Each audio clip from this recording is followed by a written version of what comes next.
Greetings. Today we have with us Brother Luke. And that's because we both do a fair amount of apologetics and polemics, and we run into various things that I thought it would be good to get Luke's opinion on today. Yeah, thanks. I'm glad to be here.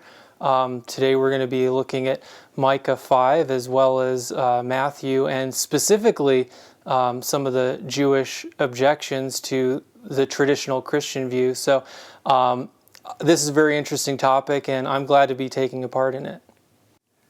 Right, because what we've been finding is that Muslims and others against the gospel have been quoting a lot of the Jewish apologists. I've found that.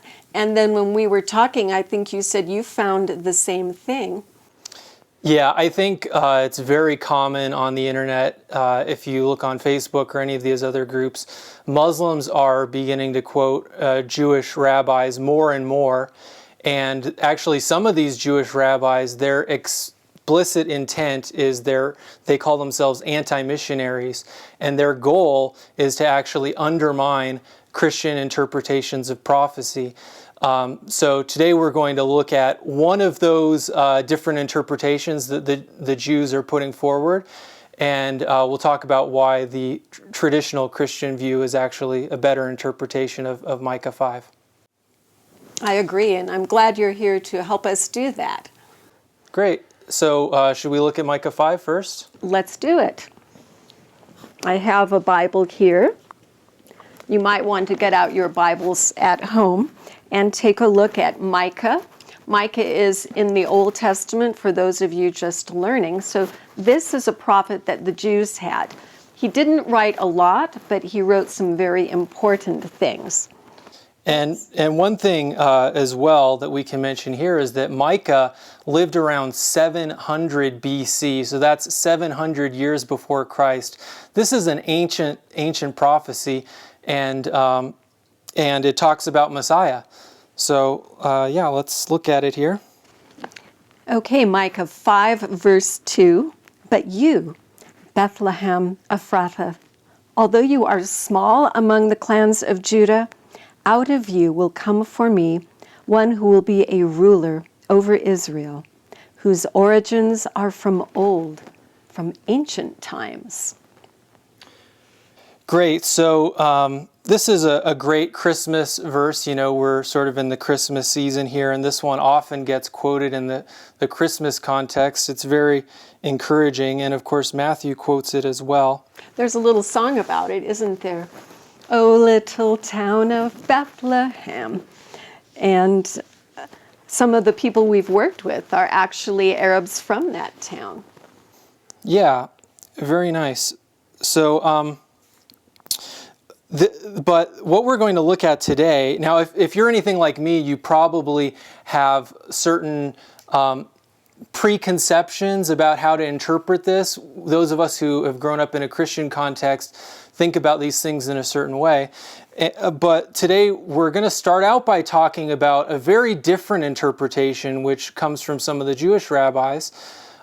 So I'm going to take a couple minutes here to unpack exactly what it is that this other interpretation is, and then we will compare that to sort of the more traditional interpretation. So the Jewish rabbi interpretation is that this verse, it is about the Messiah. Now, if you pay attention to these things, the conversations that I've heard about it are actually, they're not very specific. It's not very well explained exactly what they mean, but I'm going to try to phrase it in a way that's clear, that we can understand what I think it is that they're trying to say. But the biggest thing about their view that's different from ours is they make the very specific claim that this does not say the Messiah will be born in Bethlehem. So that's very different. Even when we read it, I mean, it seems to say to us that this is saying the Messiah will be born in Bethlehem. Right. The straightforward reading is a ruler will come from Bethlehem. So how do they explain that? Yeah. away. So they go about it in kind of a roundabout way. What they say is that the references to Bethlehem are actually references to David. David was also born in Bethlehem along with Jesus. And so what they try to argue, they will say that this part that says, "Out of you will come for me one who will be a ruler," they do admit that that is about the Messiah. But they're saying it's not the Messiah who's born in Bethlehem. What they're saying is that the Messiah's origin is from ancient times, and the reference to Bethlehem is only, it's kind of like a reference to David. So what they're ultimately saying is that it's not that the Messiah will be born in Bethlehem, but David was born in Bethlehem, and by sort of by virtue of the Messiah being the son of David, so the Messiah so David is an ancestor to the Messiah. They're saying that that relationship is kind of the way that the Messiah comes out of Bethlehem, but it's not actually about his birth. It's kind of a strange way to think about it, but this is what they're saying. And they probably have a reason for wanting it to be that way. I know we would call that genetic fallacy in debate terms, but really we do know they don't want to have any weight that Jesus is the Messiah and Jesus was born in Bethlehem. So they have a reason to dispute that. Yeah, I'm not sure exactly why it is. A lot of times when they're denying a messianic prophecy, they just want to deny, like for example, Isaiah 53. If the Jewish rabbis are denying Isaiah 53, it's mainly going to be because it obviously points to Jesus. We should talk about that one sometime. Yeah, but in this case, it's not clear. It's not so clear exactly why they're objecting. But I have kind of a suspicion about that. My suspicion is that they don't they don't believe that the Messiah has come yet, and in fact, it's not clear when they think the Messiah will come. But my suspicion is that they don't want to limit their future Messiah to have to be born in Bethlehem, because there are so few people, especially nowadays, who are born in Bethlehem. And we have seen a number of so-called Jewish messiahs throughout history. And it seems to me that they don't want to limit their pool of possible messiahs in such a big way. But in our case, Jesus was born in Bethlehem, and it fits very well. So that's kind of the big picture idea of what they're saying. At this point, we could go into talking about some reasons why sort of a more traditional view is better. Does that sound good? Please do. I think our viewers would like to hear that. Great. So the first thing I'd like to point out is that just when you read it, and let me go through it again here. "But you, Bethlehem Ephrathah, though you are small among the clans of Judah, out of you will come for me one who will be a ruler over Israel, whose origins are from old, from ancient times."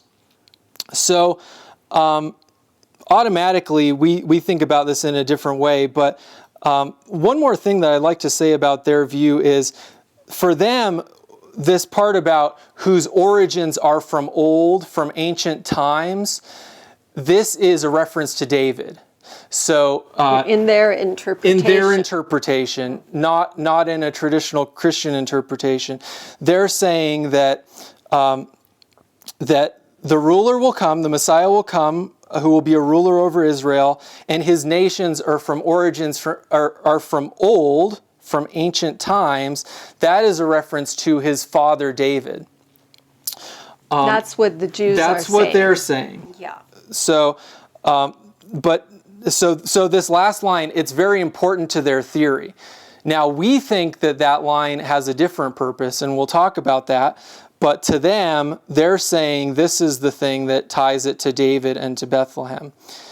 It's kind of complicated, actually, to look through all this, but I hope that some of this is sinking in.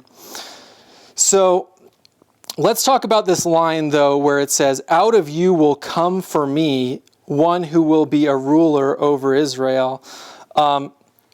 So remember, what it's saying is that out of Bethlehem will come one who will be a ruler for Israel. And I just have to say that on the surface reading of it, this really does, it does say that the Messiah will come out of Bethlehem. Now, they're going to say, no, it's not about his birth, it means this other thing. But when you read it, the straightforward reading really seems to imply that this is where the Messiah is coming from. And I think that if you want to have this sort of convoluted way of saying, well, no, it's not that the Messiah is coming from Bethlehem, it's really that he's related to someone else who came from Bethlehem, I think you would need more justification. And also, as I mentioned, David is nowhere mentioned in this verse. Sort of the argument they're going to make is that, well, it says Bethlehem, so it's obviously David. But I don't think that's so obvious at all. And in fact, it seems very plausible to me that this is saying the Messiah would be born in Bethlehem. So that's kind of like the surface level understanding of this. It just seems to me to say that the Messiah will come from Bethlehem. And another important thing, I think, how many of us as Christians and Bible students know that one of the name of God is Ancient of Days. He's often called that, and I think even in Revelation and Daniel, don't they talk about someone on the throne who's the Ancient of Days? So Right. It would seem to me and to people who have studied those passages where God is called Ancient of Days, when it says that his origin is ancient, that's like another thing that might go along with it being not only a Messiah born in Bethlehem, but that it might be someone who is somehow specially related to God. Yeah, that's right. And that references Daniel 7, where it talks about the Ancient of Days. So now I'd like to add one other very interesting part to this passage. I was looking at the Hebrew, and hopefully this will be a very encouraging thing for people to learn. Obviously right now we're digging deep. We're looking at, apologetic, very tough questions of truth and falsehood, and sometimes that can be hard. But this thing that I found here actually I think is quite encouraging, and I hope will help deepen your understanding of some of the meaning of the text, especially in this Christmas season. So the Hebrew word motzah is related to two different parts of this text. So specifically it says, "Out of you will come for me a ruler who will rule over Israel, whose origins are of old." So the words for will come and whose origins are actually both related to the same Hebrew word. The word, like I said, it's motzah, and it has a couple of different senses. It often is translated as come forth, something coming forth. But kind of the core idea that we're asked to imagine, Hebrew is a very picturesque language. A lot of the words have sort of an image behind them. And the image that we're asked to imagine here is a spring. So you have a spring, which is a noun. That's a place where things come from. And then there's also that which comes out of the spring. And sort of more of the verb of something that's coming out of a spring. So it's kind of a similar related concept which is in both of these. Now let me explain how this plays out. So when we see this part that it says, out of you will come for me, that is the verb. And so it's saying, in spring terms, it would be like saying, out of you will flow. Out of you will flow for me one who will be a ruler over Israel, whose spring is from old, from ancient times. So this is kind of an interesting, flavorful way of understanding what is saying. The modern translations of English are actually perhaps more precise, but there's a poetic thing that's going on here as well. It's very poetic to talk about it in terms of the spring and flowing. So I want to kind of use that word picture to think about the situation here. So we're asked to imagine that out of Bethlehem is flowing the ruler, the Messiah, whose spring, the place that he comes from, is of old, from ancient times. So if you imagine his origin, let's talk about it from the Christian perspective. His origin is from ancient times. This is the divine being who was incarnated in the person of Jesus Christ. In this verse, it talks about him flowing through Bethlehem as part of his journey. And so I think that's what's really going on in this verse, and it doesn't fit very well with this sort of new Jewish view. And part of the reason for that is that what they want it to be a spring from Bethlehem, or a spring from David, which goes through Bethlehem perhaps, and then ends up with the Messiah. But if you look at it very carefully, the flowing is through Bethlehem, and the spring, or the origin, is from long, long ago. One more point here about why the traditional Christian interpretation is more accurate or more likely to be correct than this new Jewish interpretation is specifically looking at the wording of whose origins are from old, from ancient times. Now, remember, this new interpretation has asked us to imagine that this is referring to David, the father of the Messiah. We often call Jesus as Christians, we would call Jesus the son of David. But also the Jews have this concept that the Messiah is the son of David. So the thing that I want to get at here is, if you look at the wording, it says, whose origins are from old. Now that isn't, it doesn't necessarily say much one way or the other. Certainly David's origins are of old. But then it says from ancient times, and I think this is where some of the real difficulty comes in with this new Jewish interpretation. Ancient times, it really seems to refer to something in the distant past. And one thing that we have to remember here is that Micah was writing in 700 BC. However, King David existed, he was born around 1000 BC. So that's just 300 years before Micah wrote down this prophecy.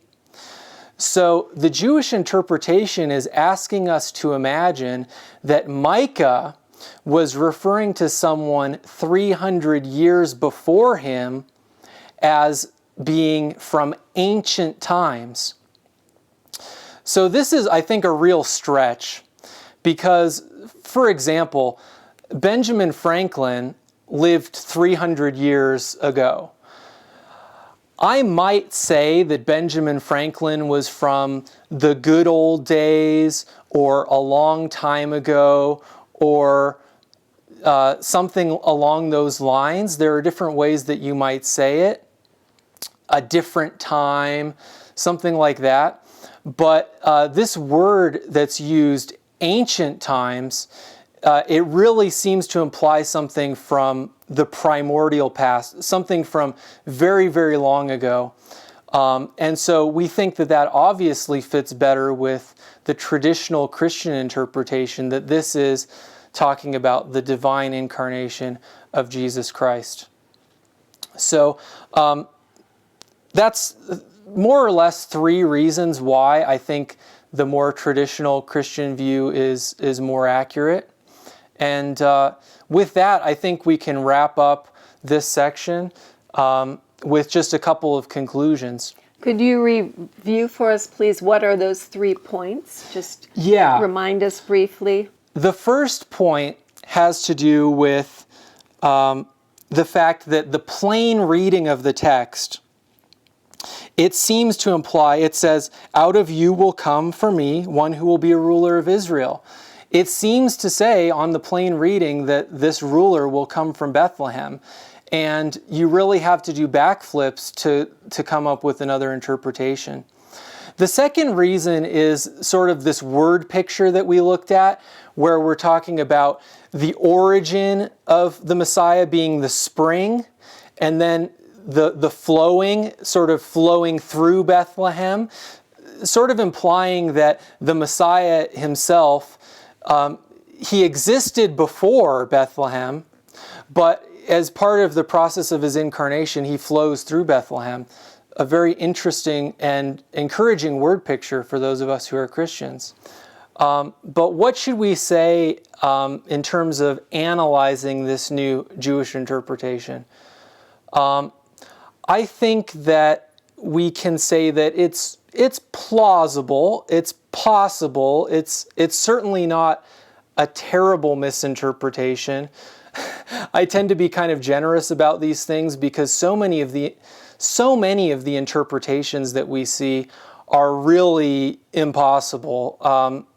There's no way that they could be imagined to be correct. I don't think this interpretation is that bad, but I do think that there are reasons, strong reasons to prefer the Christian interpretation. And another thing that we have to say is, well, how would this affect us if they are correct about this being the interpretation? If the rabbis are correct in saying that this is not a prophecy about Jesus being born in Bethlehem, but it's a prophecy that David was born in Bethlehem and David is the source of the Messiah, would that be a problem for Christians? No, not at all. Why? That's completely accurate. Jesus was the son of David. So this sort of thing, it can't really be seen as a strong attack on Christianity, because even if that interpretation were true, it wouldn't be a problem for us at all. So that this passage is win-win for Christians, but the interpretation is win-lose for traditional Jews that don't want to accept the messiahship of Jesus, right? So we don't need to feel as threatened as maybe they would. Right, that's right, because for us, David was born in Bethlehem and Jesus was born in Bethlehem.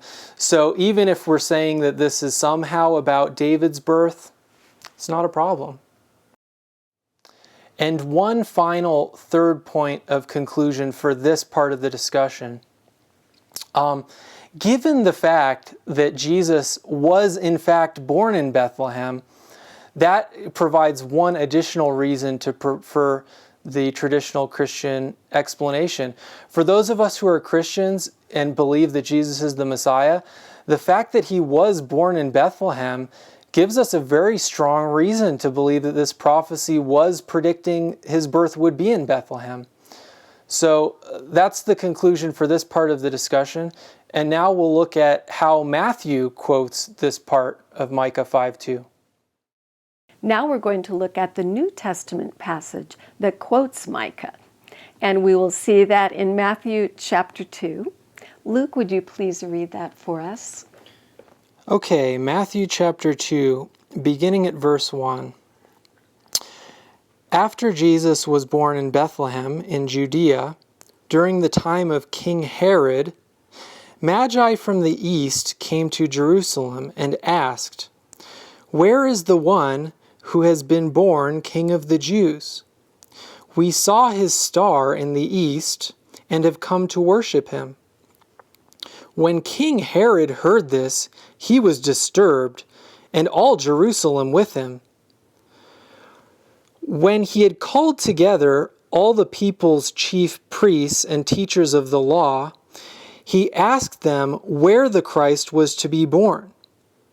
"In Bethlehem in Judea," they replied, "for this is what the prophet has written. But you, Bethlehem, O land of Judah, are by no means least among the rulers of Judah, for out of you will come a ruler who will be a shepherd of my people Israel." Thanks. Now, friends, thinking about that passage, and hopefully you heard and understood what we just said about Micah's prophecy, is there something that might strike you about it? Or maybe a few things? I think if we go through in order, perhaps the first thing that strikes us is that the chief priests and the teachers of the law were what? They were consulted by Herod for the answer to the question. And what was the question? Where is the Messiah to be born? Where is the Messiah to be born? That's what these learned people from the East are asking in Jerusalem, in the palace of the king, because that seemed natural. And what does Herod do? Herod consults the chief priests and the teachers of the law. And what do they say? They say he would be born in Bethlehem. In Bethlehem. So you see, what I find interesting about this is in the first century, the Jewish leaders at that time were believing that Bethlehem was where the Messiah was to be born, which is the interpretation that Luke just gave us as the Christian interpretation, and we feel the straightforward reading interpretation of Micah. Yes, the Messiah, the ruler, will be born in Bethlehem. So somewhere along the line after Jesus was born, the leaders of the Jewish people had to change that. Why did they change it? Because it's awkward, isn't it? They don't want really to accept Jesus as the Messiah.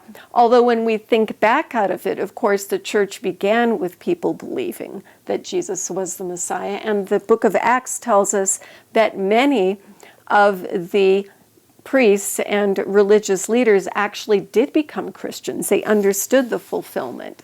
And maybe some of the ones that actually here told Herod were still alive in the book of Acts and did become believers.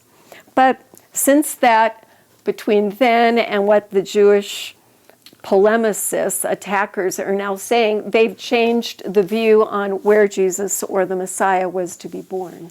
Yeah, and I do think that this is part of a general trend. There are so many prophecies in the Old Testament about Messiah, and the general trend is that the Jewish rabbis of today, and I would say probably ever since soon after the first century, many of these rabbis are trying to undermine these prophecies, trying to say as a general trend, these are not prophecies about the Messiah. And so, this prophecy about being born in Bethlehem, it's not as powerful. I mean, many people were born in Bethlehem, of course. Perhaps it's not as strong as some of the other prophecies about Messiah, but as a general matter, it does seem that the rabbis are trying to reinterpret many of the prophecies that are straightforward and point towards Jesus.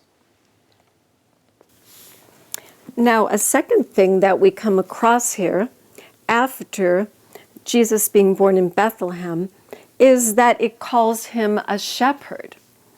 Did you hear me read that part when I read Micah? No, we didn't actually read that. But if you go from Micah chapter 5, verse 2 to verse 4, it does say that Jesus is a shepherd, or the Messiah would be a shepherd. I guess I can read that here since I have it marked. It says, "He will stand and shepherd his flock in the strength of the Lord, in the majesty of the name of the Lord his God, and they will live securely in greatness, and he will be their peace." Now, friends, if you had your Bibles open while I read that, you will notice that partly because my glasses are not on, but also partly because I am making a point that there were a couple of words in there I skipped. Now, do you think that I misquoted this passage? Well, I think, yes, if I were quoting the Bible because someone's copying it as a monk or someone who's copying it to make it the Word of God, but as far as is what I was saying, reading the prophecy, more or less. And that would be my second point on this, that there are accusations from some of the rabbis that say that Matthew misquoted this because he went directly from Bethlehem to the shepherd and skipped verse 3. I don't find any problem with that, with it being a little condensed, because the point is that's being made here is the one who is the shepherd is coming out of Bethlehem. And that was the message of the chief priests and scribes. So if you want to say strictly was this quote lifted by Matthew exactly that way and put in, you could make an argument that strictly he didn't quote it exactly. However, I think that we can give him some leeway for several reasons. One, I'm also a writer and a communicator. I know that if I'm quoting something that happened, I may just skip to the point. For example, yesterday someone was asking me for a medical consultation, and I quoted someone. I didn't go through everything they said. I went to the important parts and said, well, this is what I heard. So we have to remember that in this passage, it's telling a story, a true story, but it's an account nevertheless of what happened when those who came to find Jesus asked where he would be born. We're being told what was said to them. And then if you have to think, where did this whole quote come from? Well, it originated with the chief priests and teachers of the law. It was given to the wise men or magi and Herod, but we can say it was directly given to the magi. And then they told Mary and Joseph what they heard when they showed up, and probably they were interviewed by Matthew. Or maybe Matthew heard it from Jesus. So we're talking several people down the list, and the main point trying to be made is, where was the Messiah to be born? In Bethlehem would come the shepherd. So I'd like to ask a point of clarification here. So the issue is about the quote in Matthew 2. It's a little shorter than the part in Micah 5. I think, and I just want to clarify this because we're looking at this in some detail. I think if I understand correctly, what we're saying, as a matter of fact, is that Micah 5, the quote from Matthew starts at 2, and then it stops partway through the second verse, and then it sort of begins again, or it sort of loops in part of the fourth verse.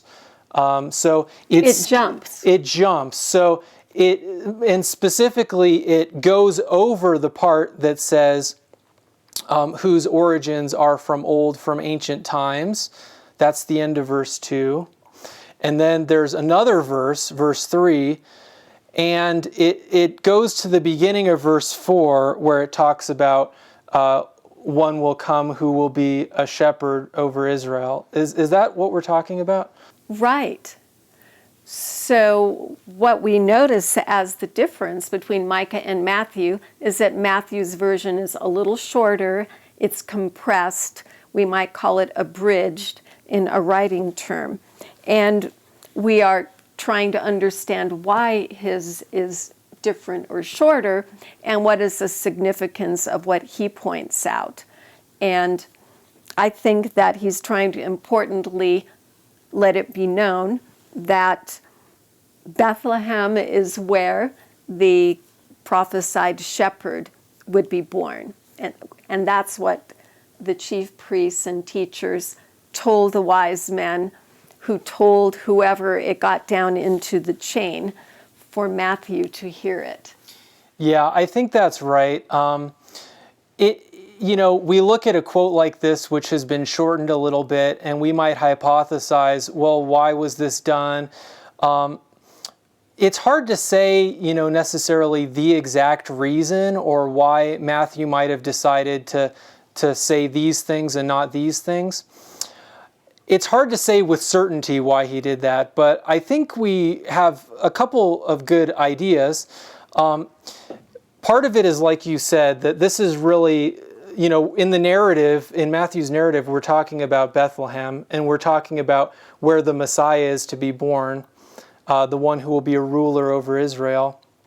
And I think that we can imagine that perhaps Matthew wanted to focus on the Bethlehem part and the ruler over Israel, and he does skip this part about whose origins are from ancient times.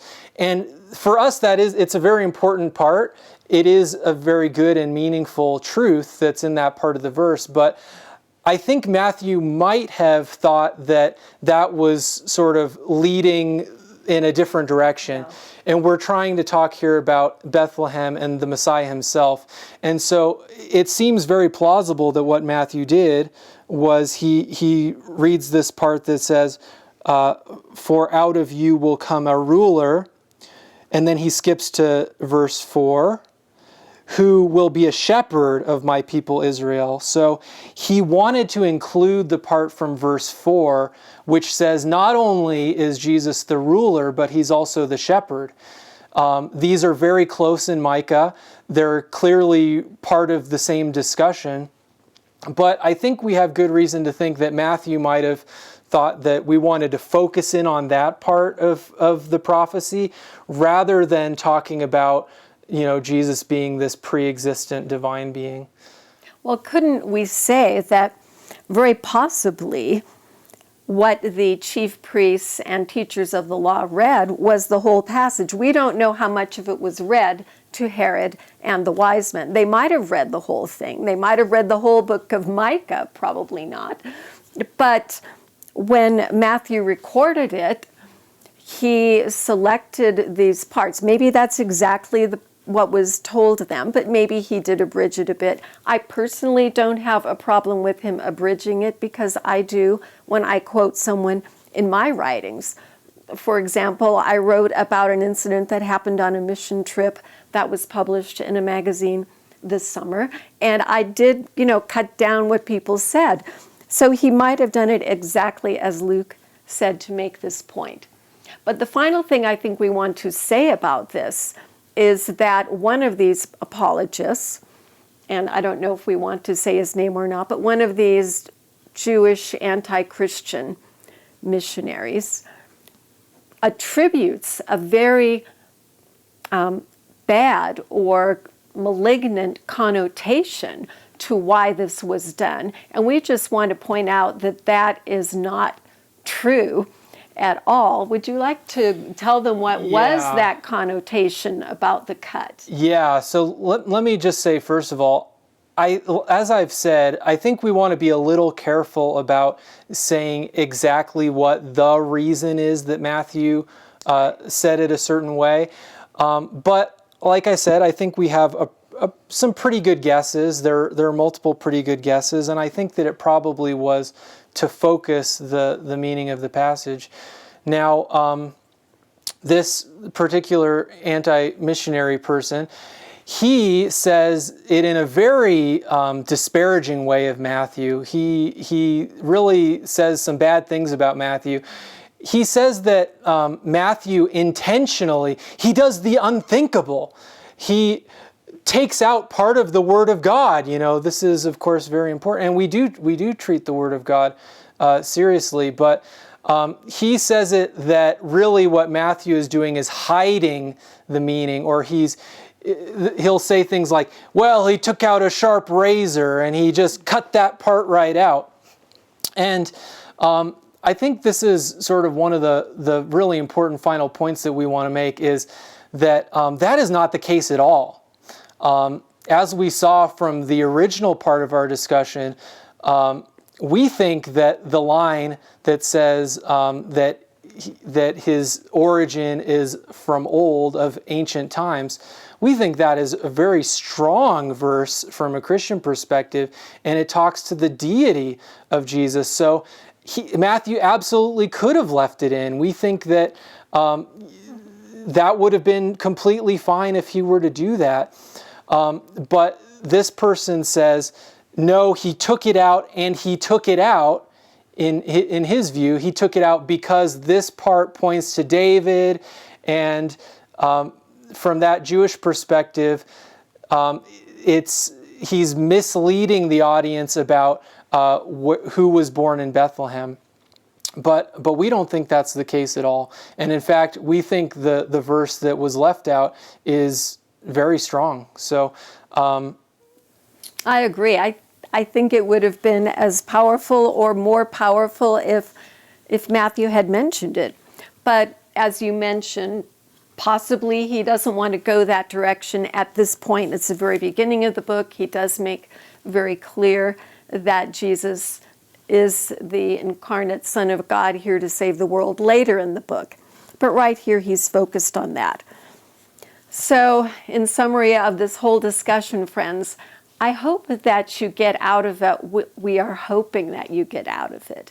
And that is that you won't be shaken if someone tells you that Micah 5:2 is clearly not about Jesus, it's not a messianic prophecy, or if they tell you that Matthew was corrupt and purposely misled people in the way he quoted it. We disagree with all of that. And I think you agree with me, Luke, that they're actually both strong passages that work together well to show that Jesus was prophesied to be born in Bethlehem and be the Messiah and leader that was prophesied from old.